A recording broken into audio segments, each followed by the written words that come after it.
On est cette semaine en Normandie. À tout juste 50 ans, Val-de-Reuil, la plus jeune ville de France, a déjà connu 3 grands chantiers de rénovation urbaine. Intégration, chômage, les défis pour la population sont nombreux. Founé Camara a décidé d'y répondre avec un fil et une aiguille. Elle est dans Pas de quartier.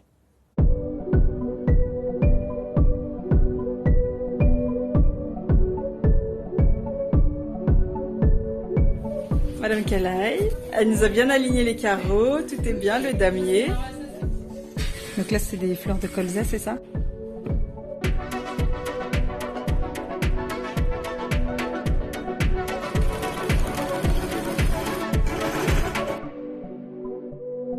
On peut s'approcher pour voir vos coutures. Voilà, elle montre le sac, voilà. Voilà.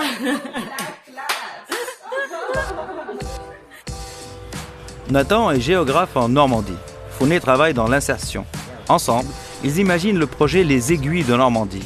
Val-de-Reuil s'impose comme une évidence. C'est une ville qui n'existait pas. Il y a quoi? 50? Il y a 50 ans. 50 ans. Alors avant, ici, c'était essentiellement des champs. Ça appartenait à la commune voisine du Vaudreuil. Et c'est un projet qui s'inscrit en fait au même moment où les villes nouvelles de Paris ont été construites. La Normandie craignait en fait l'expansion démographique de Paris.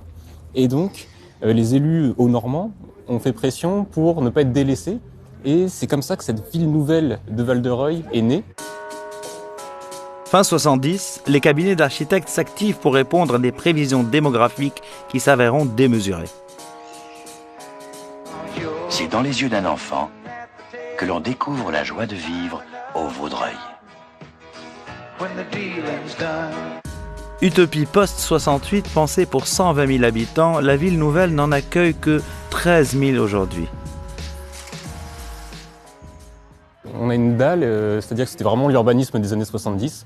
Aujourd'hui, on a tendance à les casser, puisqu'en fait, à l'époque, on voulait séparer les voies de circulation piétonnes des voies de circulation automobiles. Et ce qui a provoqué un certain nombre de problèmes, notamment pour la rue dans laquelle on arrive là, qui est la rue Grande, où en fait, il y avait un certain nombre de commerces, mais qui n'étaient pas accessibles en voiture, et donc qui ont perdu du dynamisme. On peut continuer presque jusqu'à la gare de Val-de-Reuil, donc pendant encore au moins 1 kilomètre. Ah oui, donc ça va même pas jusqu'à la gare, il n'y a même pas cet intérêt-là. Non, ça, mais presque. On y est presque, et justement, voilà, ce sera bientôt le cas normalement. C'est vrai que ça ressemble pas au centre-ville classique qu'on a l'habitude de voir, qui ressemble à des escargots, où en fait on peut aller en croix facilement dans les différents endroits, les différents commerces. En même temps, c'est un territoire qui est dynamique sur le plan économique, donc il y a des besoins en main-d'œuvre. Et donc tous les habitants qui habitent ici fournissent finalement une possibilité de main-d'œuvre. On est dans un coin de l'Eure qui est assez rural quand même initialement, et donc ça favorise une certaine mixité. Donc c'est un projet par contre, on va dire de vie qui est ambitieux. Parce qu'il faut faire coexister des populations très différentes, mais qui est beau. Régulièrement, des logements vacants sont attribués à des familles de demandeurs d'asile. La ville normande accueille plus de 60 nationalités.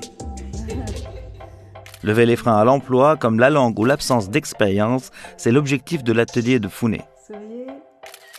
Une dizaine d'employés payés au SMIC pour produire du Made in France à partir de matières recyclées. Qu'est-ce que vous êtes en train de faire là? J'ai fait le protectif de cette veste. D'accord. Oui, j'ai déjà fait les cols, les poches. D'habitude, elle avait l'habitude de couper directement sur le tissu. À l'atelier, on lui a appris à couper sur du patron. On a moins de risques de gâcher la matière, surtout quand on fait du recyclage comme nous. J'ai déjà des diplôme au Maroc pour le tenue traditionnelle marocaine. J'ai travaillé ici pour prendre l'expérience française. Éco-responsables, les produits sont vendus en ligne, une source de revenus indispensable pour la structure. Faites attention à bien faire les losanges. It's a square, not a circle. D'accord. Donc, Madame Sidibé, faites attention à la longueur de vos pans. Là, la longueur, elle est toute petite, toute petite, toute petite. Et après, là, vous avez à peu près 2 mm, alors que là, vous avez même pas à peine 1 mm. Et nous, on prend des profils comme Madame Sidibé qui n'ont jamais fait de couture.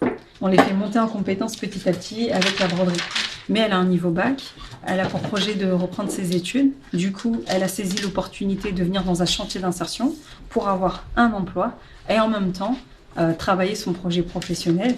Donc, c'est travailler les entretiens, travailler les lettres de motivation. Ici, on vise l'après.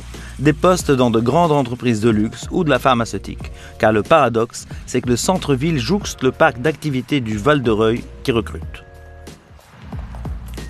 Arrivée en France en 2012, Djidi Sidibé s'est remise à niveau pour obtenir le bac. Elle a aujourd'hui un entretien pour une formation en pharmaceutique. J'ai toujours voulu travailler dans le domaine de la santé. D'accord. Son expérience en chantier d'insertion est une carte qu'elle joue désormais aux entretiens. Madame Kama, elle vient de me nommer en contrôle de qualité. Ok, contrôle qualité. Oui. Donc maintenant, il n'y a plus qu'à attendre et à croiser les doigts. Bah, merci beaucoup. Pour raconter les histoires de vos quartiers, un mail, Instagram et Facebook.